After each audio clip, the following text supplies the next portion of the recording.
Oh, good afternoon, everyone, and welcome to our latest Lunch and Learn sessions, where we're hoping we'll impart some valuable information to you. So this one's very much about developing your business and creating sales and communicating with your audiences effectively.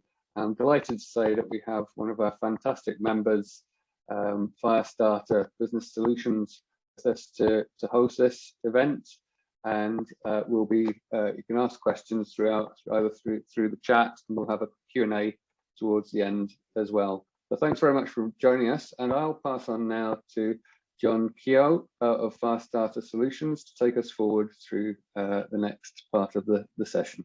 Thanks. John, you're on mute. You're on mute, John. Wouldn't be the same if we didn't have to say that classic word. Exactly. Yeah, thanks, Damon. Appreciate that, and great opportunity to come along and have this event with you. It seems ages ago since we had the first one of this, when we did the first lunch and learns, wasn't it, about 12 months ago?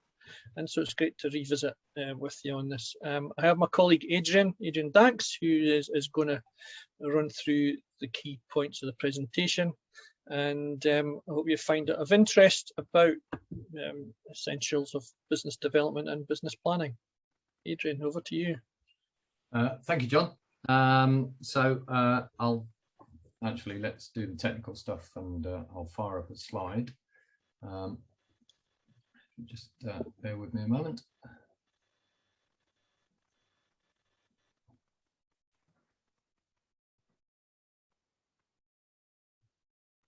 I'm down south and the rain has just kicked off, so if you can hear background noise, that's what you can hear what's going on. Let's just change the view.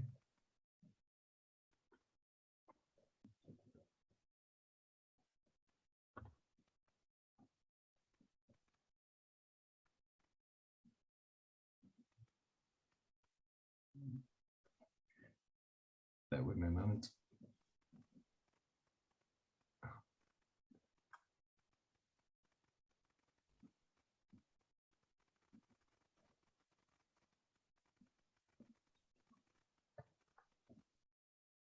Right, is that sharing? Or is that we did have you, but we haven't got you anymore. Okay, bear with me a moment.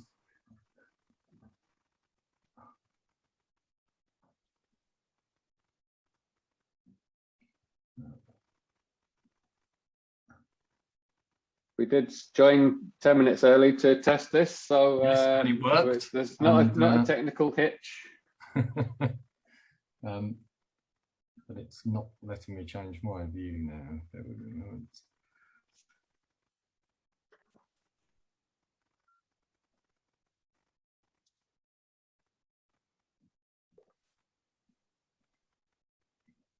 Hopefully this time it will allow me to show you the right screen.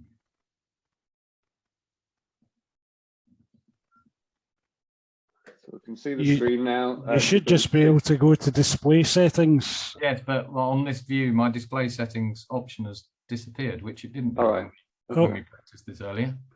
All right. Well, we can see your notes now, but we can see the main screen, which is the main thing, Adrian. Okay, so you're not seeing it as a presentation; you're seeing it as this split view. Yeah. Yeah. Yeah, I can't. Yeah, it honestly did work when we were doing the test. It must be a glitch in the system. Bear with me one moment.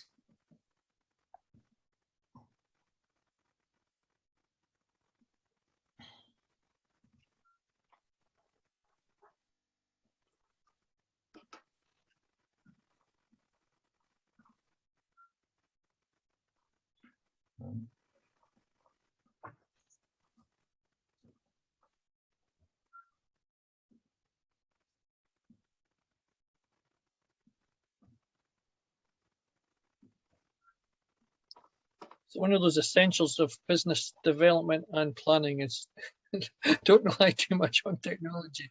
No, indeed, it's absolutely worked fine. So We did.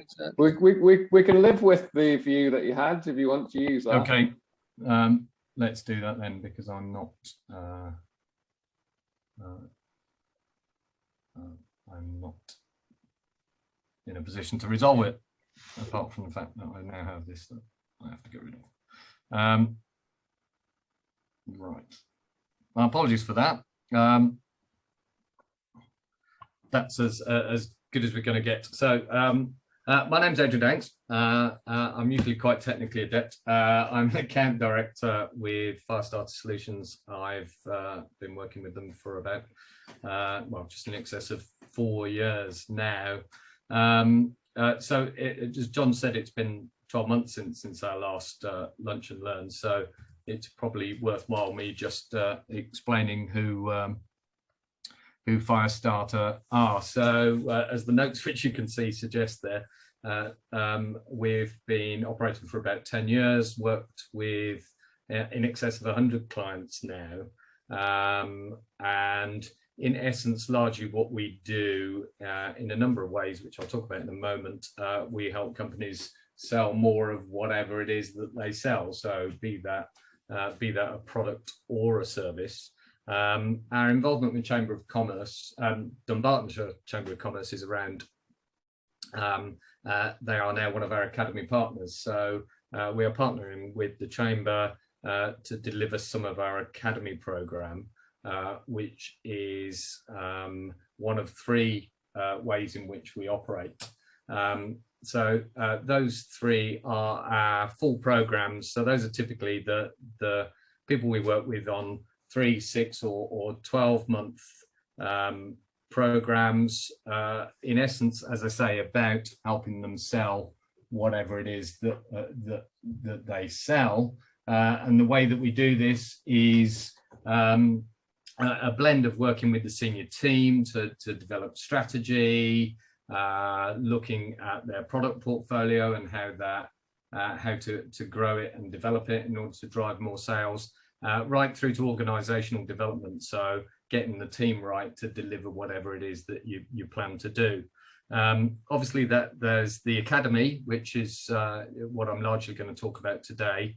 All our academy subjects are delivered over 5 key modules over 5 weeks. So they're 5 one-hour sessions with additional one-to-one time, which is a mix of learning in more of this sort of environment, normally with the slides presenting in the proper fashion, and work breakout rooms working together, and as I say, offline one-to-ones also. So that's largely what I'm going to talk about today. We also have the Firestarter Foundation, which is where we work on a more charitable basis, where we work with charities, and that tends to be where our user chooser program comes in. So we'll take small elements of the Firestarter portfolio and work with charitable bodies on those. So through our partnership with the Chamber, there are 2 courses that we are looking to introduce to you today. And what I'll do is, as I've said, they run over 5 weeks in 5 modules. So what I'm describing to you today is 10 hours of face-to-face time, plus additional one-to-one. So clearly I'm only going to sort of scratch the surface, but hopefully give you a flavour of those 2 courses. Those 2 courses are practical business planning and better business development. I'm going to focus particularly, pretty much in line with how Damon described it, actually, particularly on the better business development. So very much around that focus of how you sell and communicate with your prospects and clients. But we'll also touch on the practical business planning program as well, which is where we work on giving you some tools to develop your strategic intent. So John will talk in the end actually about how you can book onto courses and cost and timings, etc. But I am pleased to say that by virtue of our partnership with Dunbartonshire Chamber, we are offering a discounted rate for the courses. But as I say, more from that from John in a moment. So if we look at the Better Business Development program first, as I said, there were 5 modules, and those are the 5 what headings that are referenced there. So we'll talk about pain point selling and what that is. It's one of the areas I'll touch on in a bit more detail today, so I won't really go into a lot of detail there, but it's really about uncovering why people should buy from you, because if you can do that, your proposition to them is far more compelling in the fact that it's resolving their problems or fixing their pains than it is to just sell on a feature basis. I'll also talk in a bit of detail today about account development planning. So we should all know that actually it's cheaper to retain a client than it is to win a new one. So we do a module that focuses particularly around extracting the maximum possible tenure and value out of your existing client base. Other elements of the program are how to manage your sales meetings effectively. So you get, there's a limited time that you get face-to-face, or in recent times it's been less face-to-face and more virtual, but using that limited time to the maximum possible effect, and some techniques and tools for that, for what we call the golden hour. Managing your pipeline. So if you've done the first 3 things well, there are going to be lots of prospects in your pipeline, and where they are in the life cycle requires different actions at different times. So we developed a whole module to actually pipeline management and the best way to what we call zonally manage your pipeline. And finally, building a perfect sales toolkit. So for all of those things to happen, there's a body of tools that you need available to you to take people through that sales life cycle, be that collateral, be it video content, be it right through to things like order forms and terms of business and those kind of things. So really understanding all the elements you need to deliver your sales process, and practically helping you to develop the elements where there are gaps. In a similar fashion, the second course is practical business planning, and this is all really about developing your strategic intent. This is always that really difficult blank sheet of paper phase of like, where do I start? Where do I want to be 3 years from now? Actually, what's my first step on that journey? So we have some really effective tools about how you grip the strategy, how you set that out into three simple steps, so that it's less daunting to actually come to that level of understanding, so you really feel you have a picture of where you're heading and how you're going to get there. So I will touch on today, I'll go into a little bit more detail on the first module there, and also on the second one, which is the output from setting out your strategy, is a tool that we call product strategy on a page. So that's actually bringing to life your strategy through your product portfolio by looking at it in a structured matrix type fashion. The course also then works through building out your financial plan alongside that 3-year strategy. As I touched on earlier, actually building and developing the right team to deliver that strategy, because it's one thing to have the vision, but it's quite another to have the team in place in order to deliver that. And the final element then is about the rhythm and rigor of managing and leading that plan.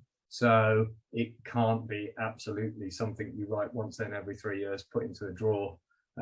It's about delivering some of the techniques and tips and tricks actually for making the strategy live, and how you grip it through its life cycle to ensure that it gets delivered or adjusted and navigated through that process. So without further ado, I said I'd try and give you some sample content of those 2 courses. I'll focus a little bit more time on the business development one, particularly as Damon said, that's certainly how we've promoted this. But I'll just restate that this is sort of an attempt to constrict 5 hours of content into about 20 minutes or so. So hopefully you'll indulge me on that basis. So 3 sample topics, as I alluded to earlier: pain point led business development, the core principles of effective account management, and practical pipeline management. So what do we do? What do we mean by that? So some of you may or may not be familiar with the principles of pain points, but taking a pain point approach allows you to differentiate yourself in a competitive marketplace. So unless you are very unique, what you do will be offered potentially by other people, and actually taking a pain point led approach to your proposal to a prospective client allows you to give that differentiation and allows your proposition to be very bespokely set out against the pain points that they are experiencing, and that's what will really bring your proposition to life and allow you to differentiate versus your competitive set. So let's just sort of delve into that a little deeper. So as I say, it allows you differentiation because you are using the specifics of what your prospective client needs as a start point in order to nurture their buying decision. So it very much isn't about going in with a feature list of all your capabilities. It's about truly understanding what a customer's pain points are in order that you can match the pertinent features you have in your portfolio to resolve those pain points for them. So why pain points? Why do we talk about pain points? So it's about putting yourself in your customer's shoes. They'll buy something because they want to buy something, not because they've been sold to. So this isn't about being the greatest salesperson in the world with the greatest patter. It's about having the empathy and understanding to truly understand what their pain points are, so you can give them an easy buying decision by resolving those pain points. So it's all about empathy. And there are 2 sets of pain points. There will be a business need that means they are in a position to buy or have a desire to buy. But quite often what is the key differentiator are some individual circumstances behind that. So I'll come into those in a little bit more detail, but it's often about what someone is who has the buying decision or is a key influencer to that buying decision, about sorting an individual pain for them, but whether it be a KPI that they have to deliver for their boss, and whether your solution means that they can hit that KPI, or whether there's something that's keeping them awake at night, that's a challenge that's sitting very much on them. Quite often what will make yours the right solution to buy is resolving that personal pain point. So it's all about getting to what's the real problem that people are trying to solve, and there are techniques for this, but if you were going to put that in one word, it's why. When I deliver this course, or Chris, who I think some of you will have seen on previous events, it's about being able to ask open but leading questions that actually give a long, informed response. We should be thinking about questions that are positioned as a what, why, where, how, that actually make the respondent actually pause and think about their response and get something that's very much back of mind, as opposed to a front of mind simple response that is just limited to the feature. So it's really starting to sort of delve into what would be their motivation for buying something, and what their pain point is that the features that you have in your solution can resolve, be that a product or a service. They can quite often be grouped, particularly from a personal perspective, into these groupings. So the buyer, what are they really thinking? So they might be suffering from frustration. So what they're doing at the moment isn't working. They're looking to purchase something that will make it better.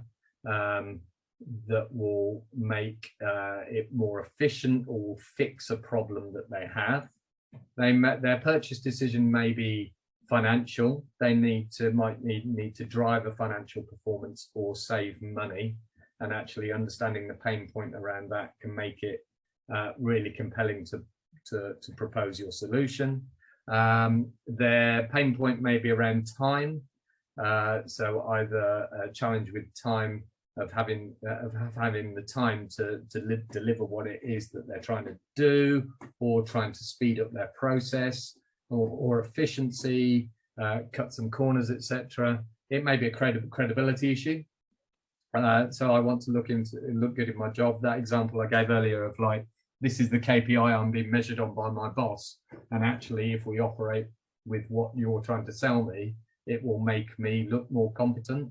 That's really, if you get someone to that place, they will push hard to get your product purchased or your service purchased. So if you're helping them better, make them look like a hero internally, make them look like they're making good decisions or managing money well, that's a really good, compelling reason to buy. You might be delivering a product or service that adds competency. So they might be buying because you're delivering something that they just can't do internally in the business without it, or it may even be about taking away risk. So those are the sort of common groupings, and what I'll go on to talk about in the next page on the exercise is actually thinking about what some of the common pain points are in your prospect set, but often actually, if you pull that out as a long list, it's quite often the case that the majority of those can then be grouped as pain points into these typical 6 headings. From a personal motivator perspective, it generally falls down into that financial, fear of failure, or a desire for excellence. If you can uncover a pain point around that from your key influencer or decision maker from a purchasing perspective, you have gold with regards to selling your proposition. The antipathy of this is trying to sell off a feature list. If you just sell feature, they won't necessarily all align to what your prospect is looking for. And the upshot of that is typically your solution looks expensive. If you can identify the pain points and match your features to the pain points they're experiencing, it then doesn't look expensive, it looks like value. So this works we can delve into this in some detail in the module, but a good exercise just thinking about pain points is start writing them down. Start writing down what you think the common pain points your customers face are. So this may be from experience of your sales to date. It might be more perceptual from the perspective of, I think these are the sort of problems that my prospective customers might have. I challenge you, actually, once you get to about 10, a dozen, it starts to get hard. You find that you're actually adding iterations of things that you've already captured at that point. And then, as I suggested earlier, it's a good exercise then to try and group them, because they'll probably fall into one of those 6 elements that I've just described. And having established that list, what you can then start to do is think about, how do the features of my product or my service match to those pain points? What sort of questions can I ask in that sales opportunity to uncover the pain points? And how do I line, having identified the pain points, how do I align my features to really sort of dial up the value of what you're proposing to your prospective client? So that gives a bit of a sort of flavor of module 1. As I say, we have a couple of breakouts in the session. It's quite a full hour, but it's a really quite powerful exercise from that perspective.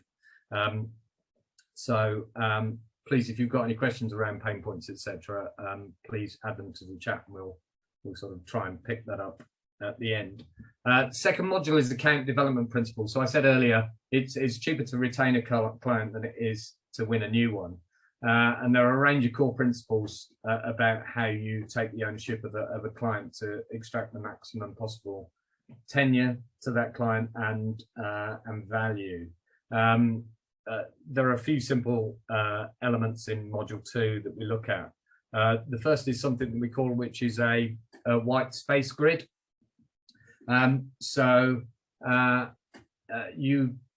I would assume, I don't know a lot about your individual businesses, but I would assume you have a number of products or services in your portfolio that you sell. So the idea is 1 to 10 here, you would sort of list those across the top. If you've got more than 10, it may be that you want to focus on the key 10, the most important ones in your portfolio. Alternatively, it may be that if you're selling a physical item, that you may have dozens and dozens of SKUs, but typically they'll fall into groupings. So your across the top could be groupings of products, if that be the case. And then you will, I've yet to see a business where Pareto doesn't apply. So you probably have a scenario where 80% of your revenue comes from 20% of your existing clients. So pick your top 10 clients, list those down the left, and then go through your product portfolio and say, well, what am I doing for that particular client? If it's product 1, am I already selling it to him? Am I selling as much of it to him as I possibly could? Or if it's amber, I'm selling it to him, but he could take more, or there are other areas of his business that could use this that currently aren't. It might be the case that if it's red, that you've been selling it to them for a while and actually you think it's at risk. They're being courted by other providers who are offering a similar product at a lower value, which is good to understand. If it's grey or light blue, depending on how you've got your screen set, you've decided there's no opportunity for that particular product in that particular client. And if it's white, and this is the really important stuff, it's not in there. So this is an opportunity actually of another element of my portfolio that I could sell into my existing base and start to build a case for doing it.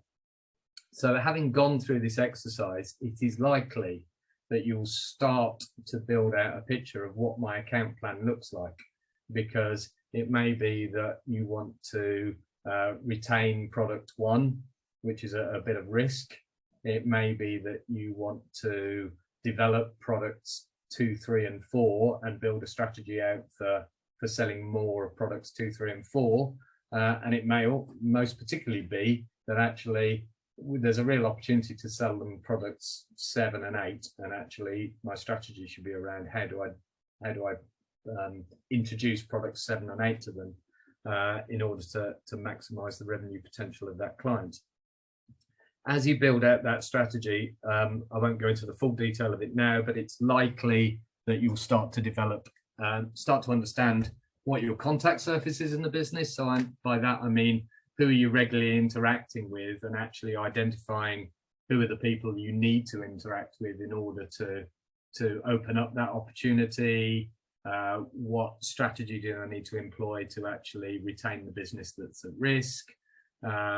What sort of marketing interaction could I start to introduce in order to build the demand for the product that's in there that needs developing? And as that strategy is built, the contact surface works both ways. So if there are 10 people you feel you should be interacting with in a client's business, there are probably should be more than just you from your business interacting with them in order to make that compelling. So the important thing, having built your strategy, is to involve the right members of the team in that. So you've identified what you currently do, for example, ABC Limited, and clearly the team needs to understand that. We've identified the people that you work with in that business, what they do and what roles they play. Are they a gatekeeper? Are they a stakeholder? We think by virtue of our white space analysis, these are the things that we could do for them. These are the people we need to know in order to propose that to them, or better understand the potential for your new proposition to them. The risks, the reds in that white space, are the following. These are the sort of conversations we want to start in order to deliver my white space opportunities or grow my ambers. This is what we think doing that would be worth. And our plan over the next year as a team is to do the following things with our existing account, the example ABC in this case, in order to realize that that opportunity. So that's where you start to develop a compelling account plan with all the necessary stakeholders built in that actually give you the opportunity to enhance your tenure and also enhance your revenue opportunity. So that's what we sort of delve into in module 2.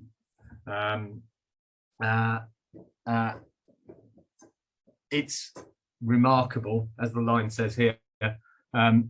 Most businesses don't do this. So most businesses who are of a size focus on selling as much as they can, but haven't yet sort of bought into that principle of like, it's very easy to say, I've won a client, let's find the next client. And actually the real opportunities about maximizing your revenue potential are around going through this exercise. So it's something you can try offline, even if you don't get involved in the academy.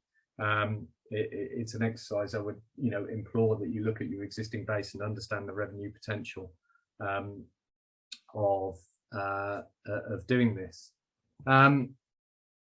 The final, the last element on that is having built the plan, having introduced it to your team, is keep it live. This is not a one-time exercise. So typically where I work with clients on account management principles, we tend to work on a 3-month cycle. So every quarter we should be revisiting this plan and understanding where it is now. Have I delivered any of my white space? Have I retained the business that was at risk? Who are the next people I need to speak to? How is my plan involved, having met new contacts within the business and understood what their pain points are? Third element, so I appreciate I'm doing this quite quickly. Third element is then around pipeline management. So going back to your prospect opportunities. If you have a sales team of more than one, the first thing that makes your pipeline succeed or fail is that the fact that the language in your pipeline is common. If you are grading your opportunities A to D, as we do in Firestarter, it's absolutely imperative that everyone has the same view of what an A prospect is or what a B prospect is. Otherwise, the value of the pipeline is lost by virtue of that mixed understanding. So setting out a common language for how we grade our pipeline is the absolute key to this. And simplicity. Don't have dozens and dozens of stages in your pipeline. So I'll talk to you in a moment about what our grading method is. It is really simple. And what it allows you to do is what we call zonal pipeline management. And what we mean by this is if there are, say, for example, 5 stages in your pipeline, how you interact with a prospect in your pipeline changes according to where they are. So, for example, if you are grading a pipeline for opportunities where basically all the work is done, the contract sent out to them, and you are just waiting for that contract to be sent or that purchase order to be sent, the action in that zone is very transactional. It's about getting that piece of paperwork back. Whereas if they are further down the pipeline and you're in a negotiation phase, it may be your work with them is about trying to uncover what the obstacles are at that point in order to get to the next stage. So very much when we talk about pipeline management on the course, it's about actually then planning your activities with your prospects according to where they are in the life cycle. I referenced the pipeline or the Firestarter grading system for a pipeline. This is the one that we use. 5 key live states. So generally there's the stuff that's in and the paperwork just hasn't been processed yet. And it's handy to have them still showing in your pipeline just to ensure that they do get over the line from that perspective. That's generally a processing issue. It will give you an indication of where you are from a prospective revenue for the coming days. A's are your prospects that have confirmed to you verbally, yes, we're going ahead. We just need to dot the I's and cross the T's. And they're the ones that I described very much. It's about a very transactional behavior with them in order to get the I dotting and the T crossing done. Your B's are those that you have a strong feeling are going to close within a time frame. That time frame will depend on your sales cycle for your business. If you are selling a physical item, that might be quite a short time. If you are selling something like software as a service on more of a sort of licensed approach, that might have a longer life cycle. So you can set what your timescale is for when someone falls into the B, but they're the ones that you think are close, and actually with a bit of focus, you can turn them into an A by resolving one or two issues or obstacles, or engaging with one other person in the buying process.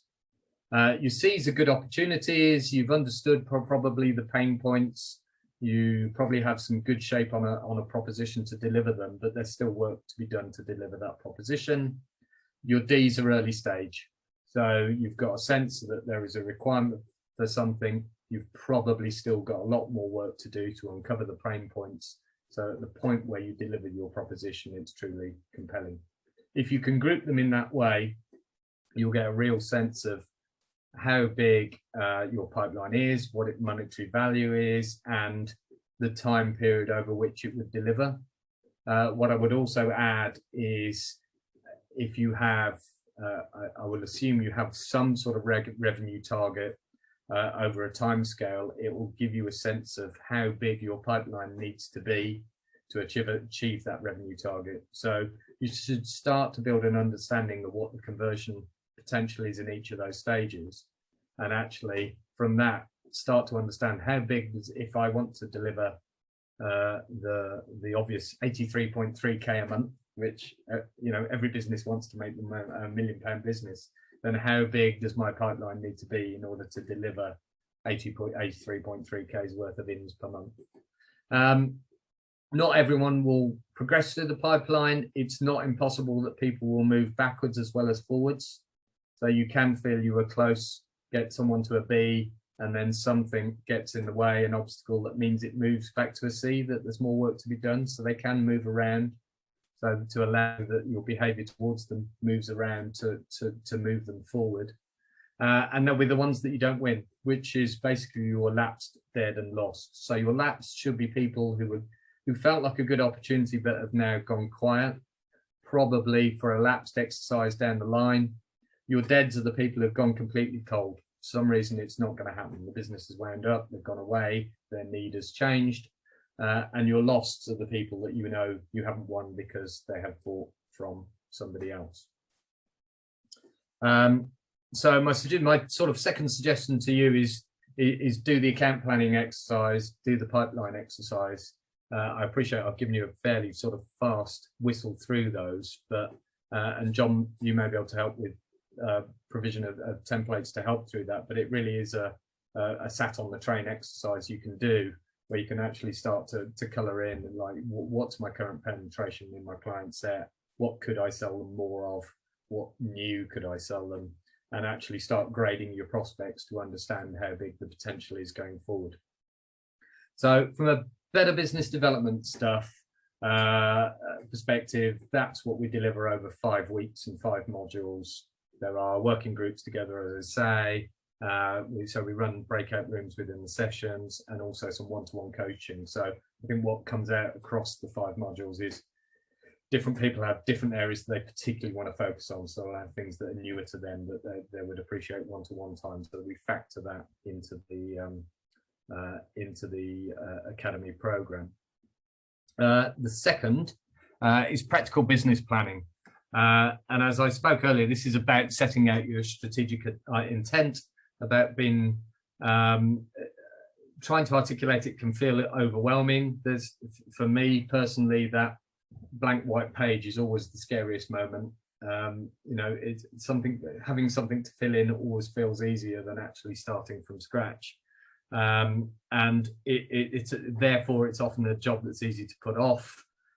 It's a job that you do once and put it in a drawer, and it doesn't live up to its capability. So where we start on the practical business planning is very much around that process of just gripping your strategy, and we do that through 3 easy steps. Having done that, we then sort of work around actually how do you link your product and market to the strategy, the commercial thinking, how do you build the right team to deliver your strategy, how do you build out the right financial plan to support it, and how do we keep it live and have the regular pulsing of the plan in order to deliver it. But if we focus today on the little bit of time that I have around those 3 steps to gripping your strategy, then that's probably a good place to start.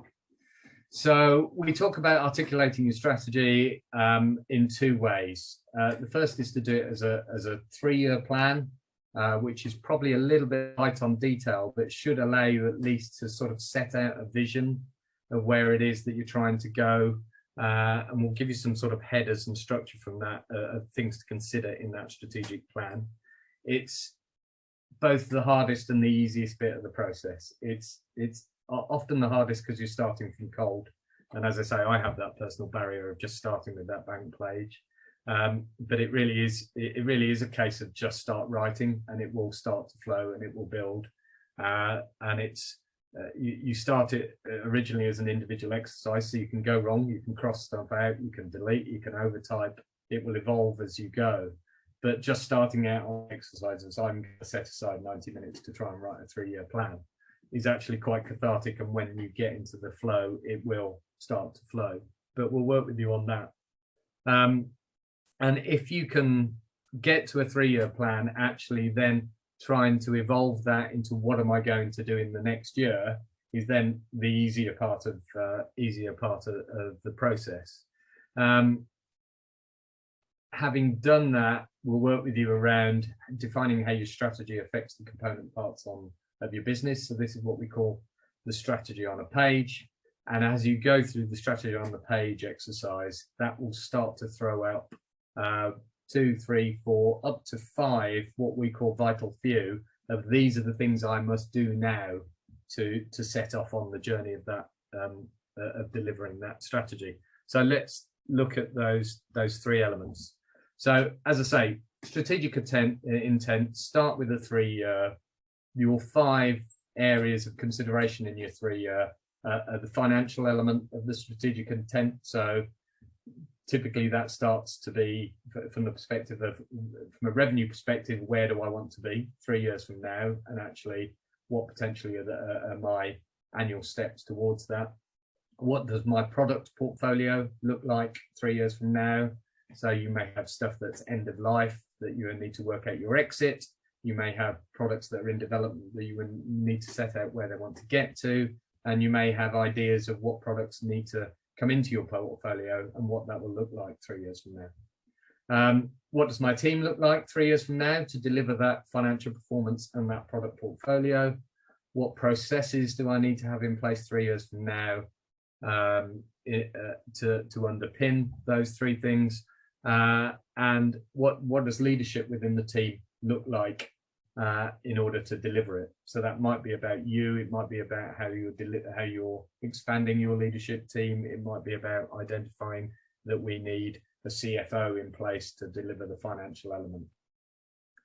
As I say, having done the 3 and using the same structure, actually delivering your identifying your 2022, so taking a subset of that of what am I going to do in the next year is then a lot easier. A good exercise is to underpin both these plans, and they should be the same from this perspective, with what your values are as a business. So as you write this and describe that, actually identifying the values of the business should come out as an output of it. So it's a sit down, darkened room exercise. Start writing. You can't go wrong. It will evolve as you write, and as you start to flow, it just gets easier and easier. If you can get to the end of a 3-year plan, you can certainly produce a 1-year plan out of the back of it. The second element then, and I appreciate this is probably going to be quite hard to see on the screen viewer I have, is to then consider that strategic plan through a strategy on a page document. So basically, down the left, the headers of financial, products, marketing, sales, operational, admin, organization, and leadership. And across the top is, first one is, what is my overall overriding goal regarding this strategy? So from a financial perspective, what is, for 2022, for example, what is my overriding goal from a finance perspective? What is it from a product perspective? What is it from a marketing perspective? And so on and so forth.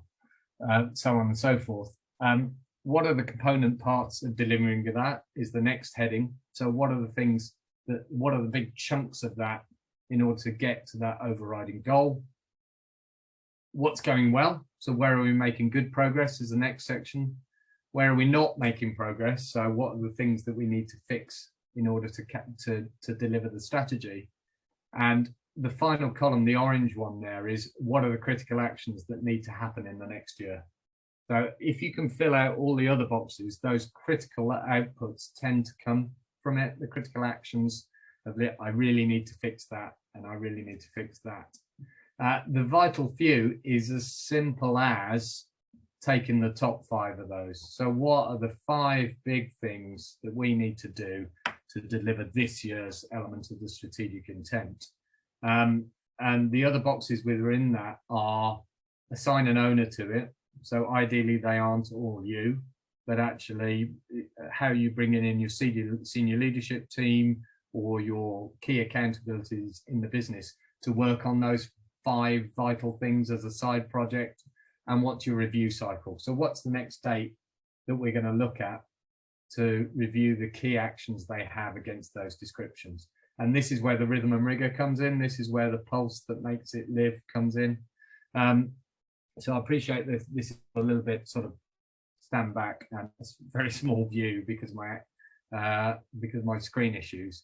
But as part of the academy, we'll go through this in good details and help you start to build out your plan and some of the techniques for it. But it's a really powerful exercise. It gives you, as it describes, a summary on the page of the key elements of your plan, what the critical paths are against those 8 core business strategies. So the finance, the product, marketing, sales, operation, admin, your organization, and leadership, and distills that into 5 key work-ons that you're going to work on as a team with key actions and dates to track. So as I say, that's the first module. That's the first part of the plan. What we then evolve into, as I say, is, so it's about getting your plan sorted on a page. Doesn't have to be perfect. It just needs to be there, because what gets planned gets done. And then really the remainder of the 4 are then building in a working method to execute it and monitor it and underpin it with your team development, your financial planning, and keeping that rhythm and rigor alive and the techniques for that. So I think I've sort of done that to the schedule that we planned, and hopefully we'll have a bit of time for the questions. But what I'll do is I'll hand over to John, who will just talk about how you can sign up for the academy if any of that has been of interest to you. Thank you. Yeah, thanks, Adrian. The whistle stop tour, but yeah, a lot in there, but it's practical, real tips and tricks. And we recorded this, so we were able to give you the link to recap any of that if you didn't get it all in your notes, because that's what we're here for, is to give some you can walk away with to make a difference in your business today or next week when you get a link if you have to review that. But the key thing is also an introduction into our academy courses, and we've got 2 that we've got scheduled in conjunction with the Manchester Chamber of Commerce. Better Business Development on the 29th of September, running weekly, run at 4 o'clock, and then the following week we would also in parallel to that have the Practical Business Planning course run too. 5 modules, 90 minutes a module each week for 5 weeks, plus a 1-to-1 session in there too. And the key thing is looking at it is say in business, nothing happens till you sell something. So it helps you focus on how to do that and do it as best you can with your clients and find more and repeat the process. And also then it's important being busy in business, but you need to be busy doing the right things, or you end up just being a busy fool. And you've probably heard those kind of analogies before. So we'll send you the link about registration for those that are interested. There is a discount as well for early bird discount, and I'll give you details of that when I send out the information. And just a few comments then, Adrian, of people who've been on the course, that I'm not going to read these out other than reinforce the fact that we've been running these for about 14 months now. Very positive feedback, and how it helps businesses, regardless of size, focus on the fundamentals about grasping how you can actually improve your business in a practical way in a peer-to-peer learning environment that actually helps us do it and shows us how to do it. And that's why you have a privilege of partnering with the Dunbartonshire Chamber of opening this up to the members as well. So in conclusion, yes. Shall I stop sharing on the basis that it's been an awful view all the way through anyway? Yeah, absolutely. So the final thing is any questions or comments absolutely. From that has arisen from that?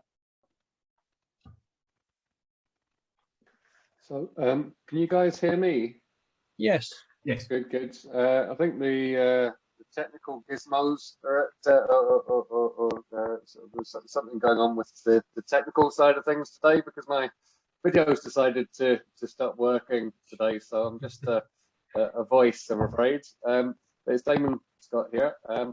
Yeah, no, I found that really fascinating, guys. And as a kind of marketing, a marketeer for many years, it's really refreshing to hear such a focused presentation, picking out some of the key things that a lot of businesses still don't quite grasp, you know, when they're operating, in terms of, you know, I'd just like to pick out some bits and pieces, which is obviously sort of the pain points. You know, there's no more compelling kind of reason for using your services than providing a solution to those pain points. So I think that's absolutely, you know, spot on to be helping people sort of recognize those and put in place a plan. Another couple of things I'd pick up on, the consistent messaging. You know, talked about getting a consistent message across, you know, particularly if you've got different team members working on it. And I think we've been pushing the idea of planning, you know, on a number of levels to our businesses, and you know, trying to help them plan and create frameworks that can make them as effective as they can possibly be. And in this case, you know, increasing sales and generating growth, really. So I thought I'd just be useful to pick out some of the key things that I'd picked up, and the sort of monitoring and grading side of things as well. I think it's really important. People sometimes forget to do that bit, and it's really useful for helping you either, you know, enthuse you to recognize that you're meeting some of your targets, or to push you to try and catch up with what you set out as well. So no, that's all good. I guess my as a sort of someone with a sort of brand and marketing background, I guess be interested. My question would maybe be, Adrian, you know, how does sort of brand and marketing fit in to all of this to support it? So I think there's a couple of answers to that. From the perspective of you could see that as part of the practical business planning program, that the marketing is seen as one of the 8 core internal essential strands to it. I think typically what I have seen is, as businesses evolve into that pain point led way of selling, as you've just described, the marketing often will align with it at that point. It's often the case that the marketing is already taking that approach, and often the sales that aren't, you know, and as a historic sales manager in some blue chip companies, I'll take that one on the chin, that sometimes we're the ones that are behind the game from that perspective and not aligned to the marketing. So often it's my perception that sometimes sales has to catch up with the marketing. But it is very much alignment, and that's why it is one of the essential 8 within the planning out the strategy. So it is all about alignment, the marketing strategy, both from the perspective of the avatars and the personas that you're targeting to open up sales prospects for you are of the right ilk, so that we already have almost a prejudiced position on what their pain points are likely to be, and a good idea of how then the features of our solution align to what those probable pain points are. It goes all the way back to that. So, the development of your product, how it's marketed, who it's targeted towards. If those aren't right, then the sales process just gets a jolly lot harder at that point. So it's absolutely intrinsic. Also, you talked about the wider account planning process, and yeah, account planning should not be, and you so often see this where account planning does happen.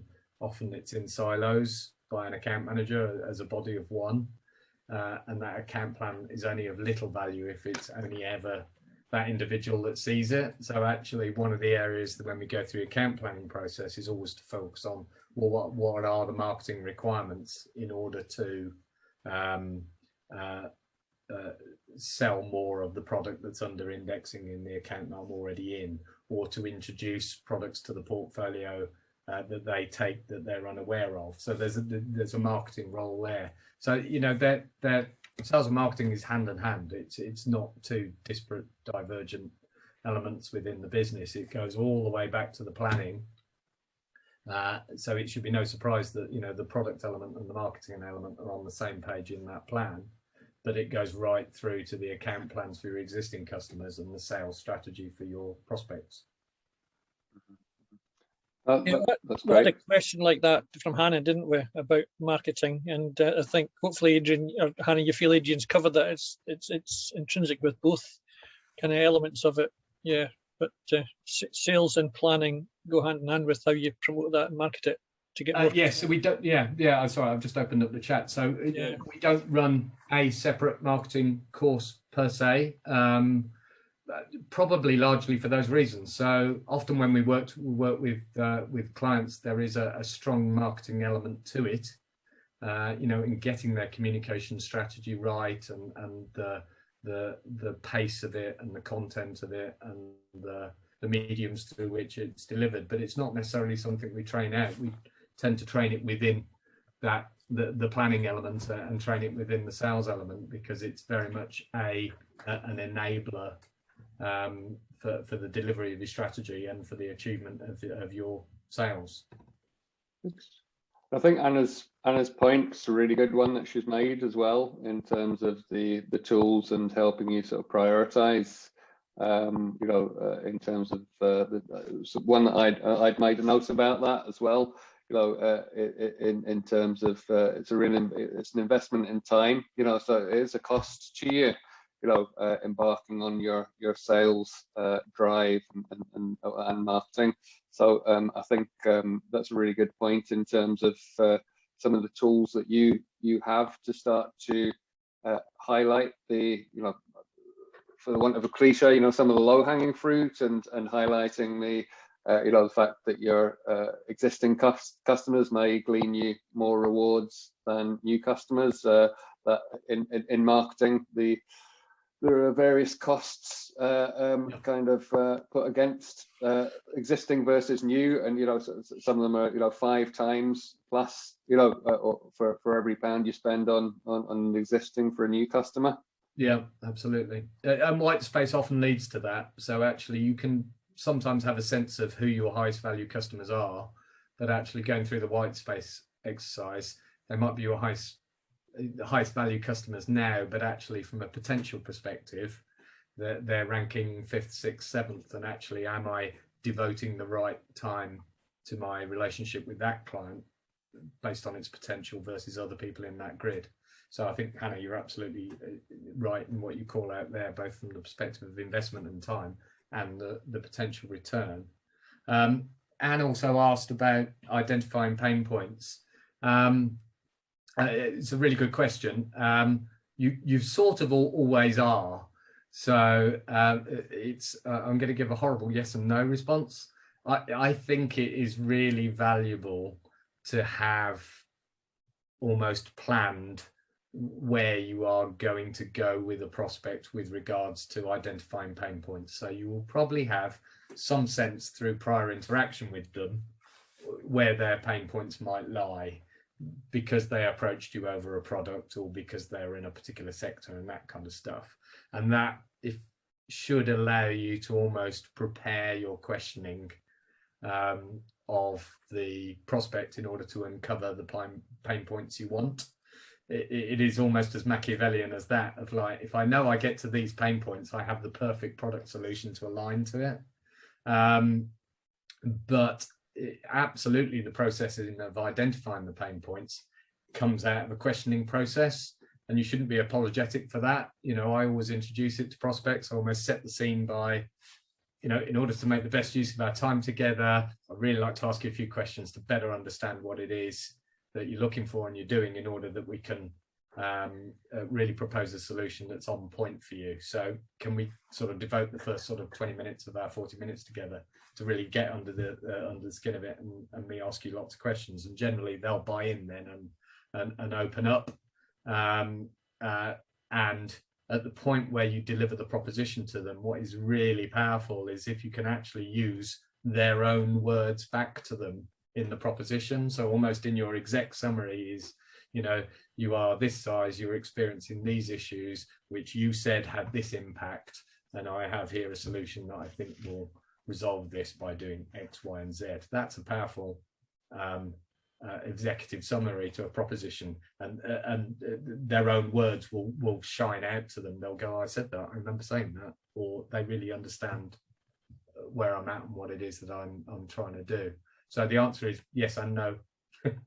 Yeah, can I add to that as well, that you do it at the first point of contact is the prospect contact and engaging with them the first time, but it's also a key element of account management too, that once they are a customer, it's important that you have maybe some kind of review with them, and don't just assume that what they wanted and those problems they had when they first engaged are the same 6, 8, 10, 12 months down the line. Because effective relationship building and account management of your client base is having those conversations on a regular basis to make sure you're still the first solution provider of choice, on understanding their needs and their concerns and their problems. So I think that's an important element as well. Well, that's thanks, guys. That's a really good question and a really good answer to that. And actually, we were discussing this in another session the other day, and too many businesses take over the conversation to start with to sell their you know what their business is about. Then rather than I think we sort of highlighted the importance of listening to the clients first before you respond with the benefits of using your service and what pain points they can help them solve. So it's a really sort of incredibly valid sort of point there that I think you know people can take away with them, and absolutely spot on, Adrian, using their language. You know, that's going to show that you took notice. The other thing I would maybe throw in as well, we came up in the same conversation, was a bit researching your clients, because you can really devalue. You know, the questions could maybe I would say be more valuable if they're shown to be educated questions, not just, you know, you don't want someone thinking, well, you should know that. You know, you can get that off my website, sorts of things. So, you know, show that you've do some research, show that you've done some research. And also, you know, these days there's the added value of not just websites, but you know, social media, to see what their interests are, what they have been looking at, sharing, commenting on, might give you some clues as well. So that was another wee thing that came up from a session the other day, and would really help with that interaction sort of thing. So that's been really valuable, guys. Thanks so much for that. And we'll certainly sort of share what we can from this session with everyone, and give you details of how we're going to sort of move forward with this. But thanks again for your very difficult to capture that in such a short space of time. But I think, you know, if nothing else, you know, someone could go off and use that as a template for the areas they need to be looking at with their business. So thank you very much, Adrian and John, for excellent presentation. Thank you. Thank you. And I'll be in touch with the details that you might need if you want to take it further. And thanks for your time. Appreciate you coming along. Perfect. Thanks, guys. Thank you. Bye.